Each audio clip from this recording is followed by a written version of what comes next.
भारताच्या दबावानंतर बांगलादेश सरकारला अखेर झुकावंच लागले। फरार इस्लामी प्रचारक जाकीर नाईक याच्या बांगलादेशातील प्रवेशावर सध्या बंदी घालण्यात आली आहे।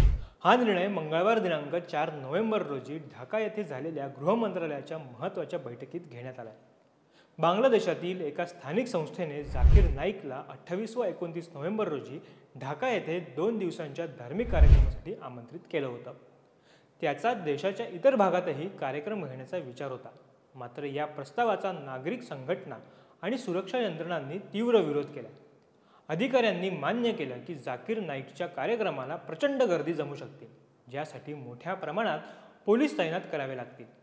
अशी माहिती आहे की हा निर्णय बांगलादेशातील आगामी राष्ट्रीय निवडणुकांच्या पार्श्वभूमीवर घेण्यात आला आहे, कारण निवडणुकांच्या तयारीमुळे सुरक्षा यंत्रणा आधीच मोठ्या दडपणाखाली आहेत।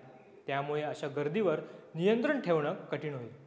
त्यामुळे सुरक्षा आणि कायदा सुव्यवस्था राखण्यासाठी हा निर्णय घेण्यात आला आहे। बांगलादेश सरकारने आता ठरवले की जाकीर नाईकच्या बांगलादेश दौऱ्याबाबतचा पुनर्विचार निवडणुका संपल्यानंतरच केला जाईल।